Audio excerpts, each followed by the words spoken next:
I'm 100 years old, and there's something I need to say, something most women never say out loud.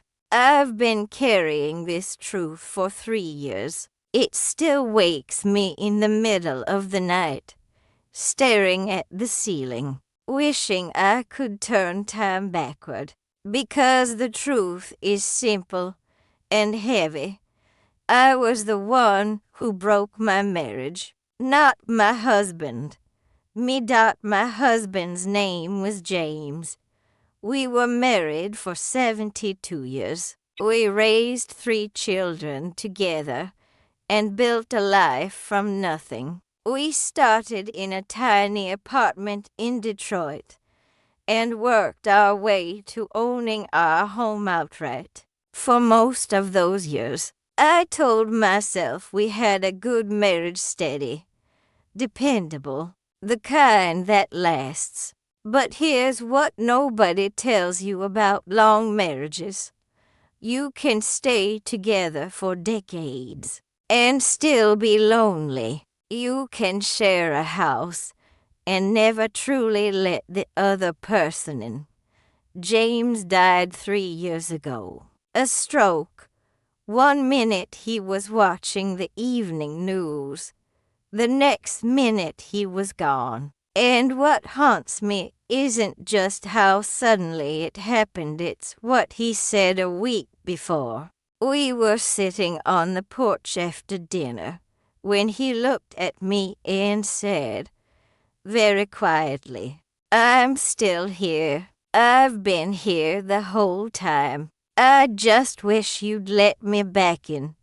Do you know what I did? I stood up, said I had dishes to wash, and went inside. I left him sitting there alone. A week later, he was dead. Those words, I just wish you'd let me back and live with me now. Because he was right. He had been trying for years.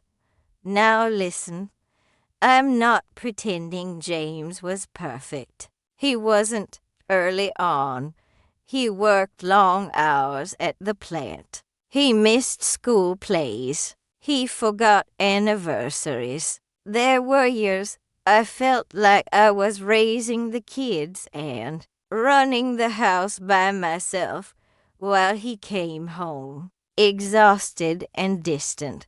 I had every right to be hurt, but what matters is what I did with that hurt. Instead of talking to him, instead of telling him what I needed, instead of fighting for us, I shut down, quietly, slowly, brick by brick. I built walls around my heart so carefully that James didn't even notice at first. And then one day, he couldn't reach me anymore. Not because he stopped trying, but because I stopped opening the door. I started keeping score. Every disappointment, every time he chose work over me, every time I felt invisible, and I used that score to justify being cold.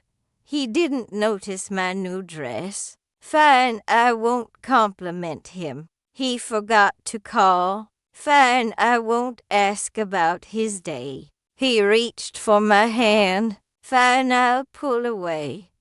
I told myself I was being strong. I told myself I was protecting myself. I told myself that if he really loved me, he'd break through those walls. But that's not how love works. And here's another truth. While I was punishing James for who he used to be, he was changing. When he retired, something softened in him. The kids were grown. The pressure lifted. He became present in a way I had once begged for. He made me coffee in the mornings. He asked about my day and listened. He wanted walks after dinner. He reached for my hand while we watched TV, and I rejected him every time. I told myself it was too little, too late, that I'd waited too long for that version of him. But the real truth was uglier. I had gotten comfortable being resentful. Being disappointed had become my identity. Being strong meant never being soft. Because if I let James back in, I'd have to admit I had wasted years being cold for no good reason. So I kept him out for 10 more years. 10 years I can never get back. There's one thing I never told anyone until now. 2 years before James died, he planned the trip for us to Ghana. After retiring, he got deep into researching our family history. He traced his roots back generations and dreamed of standing at Cape Coast Castle, walking through the door of no return, and coming back through it.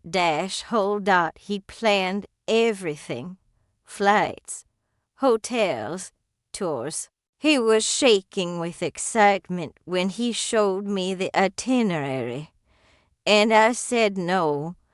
I said it was too far, too expensive, too unsafe. All excuses.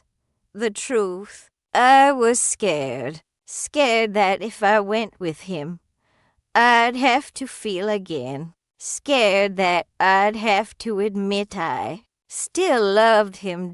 So I let him go alone.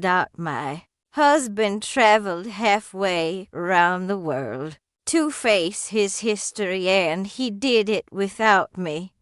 He sent pictures, beaches, markets, the castle. One photo of him standing at that door, tears streaming down his face.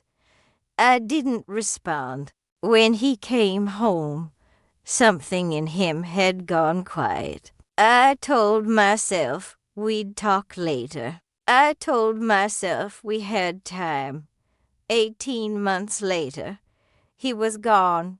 After the funeral, I found a journal in his nightstand. James was never a writer, but he started it in Ghana. I can't read much of it even now, but one line wakes me at night. I've been knocking on a door that won't open. I don't know how to reach her anymore. He thought it was his fault. My husband died believing he wasn't enough because I let him believe that. There are 2 ways to destroy a marriage. One is loud affairs, abuse, walking out. The other is quiet, withdrawal, coldness, slowly taking away your warmth until the person you love is standing outside your heart, knocking. The quiet way is worse because you can deny it. You can still say you were there. I was there for decades, same house, same bed, but emotionally, I was gone.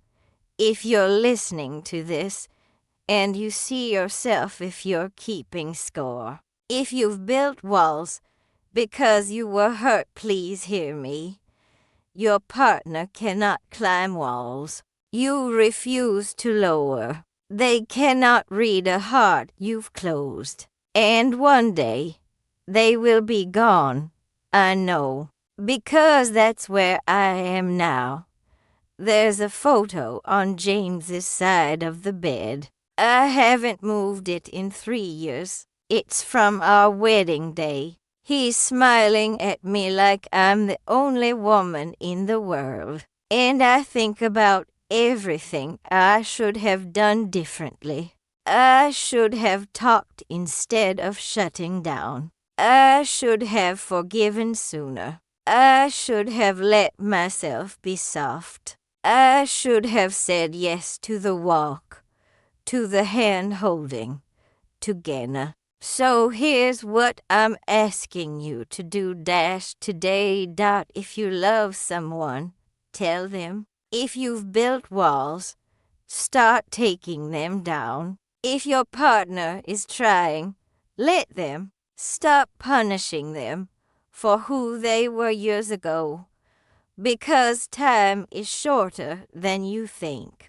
I would give anything for one more day not to apologize, but to show him, to take his hand, to say yes.